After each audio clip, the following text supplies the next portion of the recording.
ekwere ndeli bageli mwachire ukwana 90 ase school ya igitwebe TTI Technical Training Institute twale the way praise was kwe manya mangana ndeta ase school twabete invited ne principal ne director regional director ya TVET amona a board of governors, and I think in the process tuatwaliro mukutano n'abalimu tuatwaliro mukutano no wanafunzi na bwo tuatwaliro mukutano ne community tuarurega gabonoiga.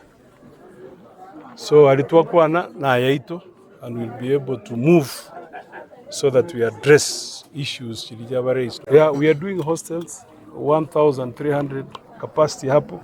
Tumeenda tukatembea pale. Tumesema tutawanulia bus kwa sababu hii shule haina bus. Tumeona tukiwa na watoto wanafunzi hapo nje. Vile vile tumeongea na community. So anything that we are required to do to make sure there is growth kwa hii shule tutafanya. You know what we need at the moment? Ni wanafunzi ambao wako na skills. Kwa sababu tumekuwa tukiongea juu ya kazi majuu.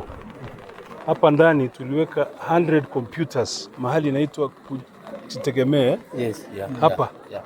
And we are saying that you can get employed ama you can get employed kupitia zile skills ambazo unafundishwa mambo ya ICT, and you can work from whichever station, from a remote station ama mahali popote. These are technical training institutions. So wanafunzi wale ambao wanakuja hapa huwa wanapatiwa skills. So that once they are done from here unapata wako na some skills ambazo wanaweza wakafanya kazi either building. Kuna wengine wanafanya air dressing, nimeona kuna workshop hapa. Kuna wengine wanafanya carpentry, so that waanze kujimudu kimaisha. Hiyo ndio sababu ya kuwa na these TVET institutions. Any country ambayo imegrow huwa ina invest so much on human capital development, and that's what we are trying to do. Egikwambo nigoro ya SGR na already for the last almost 2 weeks abantu bakwana yore SGR throughout. SGR yego Nyamira se constituency ya North Mugirango tinda ronde bwens okuruoro gusomora yondi bwens ku North Mugirango kubolie igoro ya SGR.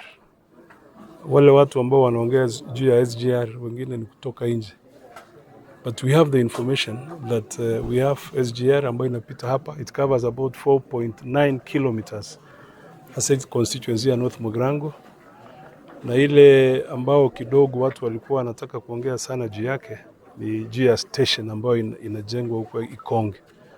Kwa hivyo is an assurance that we have a station ama tuko na stage ya kubeba mizigo, iko stage ya kubeba binadamu wale ambao watakuwa kisafiri na hiyo SGR, na itawekwa huko Ikonge.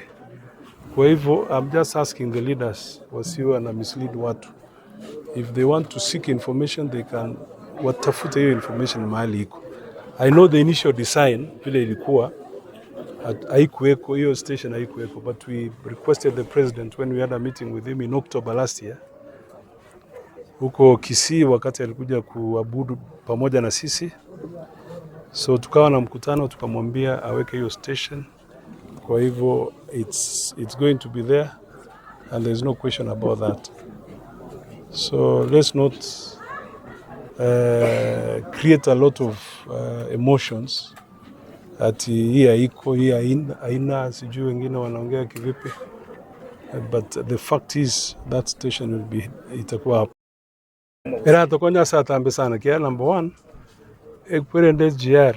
I was in Kisumu on Saturday wakati tulikuwa tunafungua ile between the president huyu Museveni wa Uganda na sisi.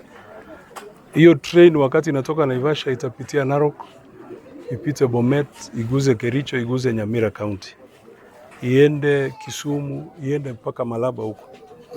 Hii train inaenda mpaka DRC Congo. Kwa hivyo ni kitu ya kutoa mizigo kutoka Mombasa ikibeba ikienda pande hii, na vile vile watu wapate usafiri wa rahisi. Passengers ambao watakuwa kutoka Mombasa, wengine kutoka Nairobi, wapitie kwa hiyo train ili waende mahali wanaenda. So it's going to open up because we expect Kupitia kwa hii njia imetengezwa inaitwa Kisii Chemosit Road, inaenda mpaka Isabania. Ile mizigo ingine itatoka pande ya Migori, ile itatoka kutoka Mwanza, nyingi itapitia hapa ikienda Mombasa ama ikienda DRC Congo. So it's a very massive project, and that's why you saw the president wa Uganda akifika hapa, kwa sababu after Malaba yeye ndiye ata take over so that hiyo train itengezwe. Ndio nilikuwa nasema tusiwe tunakuwa casual in our discussions but because of political expedience, yani kuongea tu ati ndio isikike kuna mwanasiasa ambaye ameongea. Ni lazima tuwe na heshima na wale ambao tunaongea nao, sana sana wale viongozi, wale wananchi ambao walituchagua.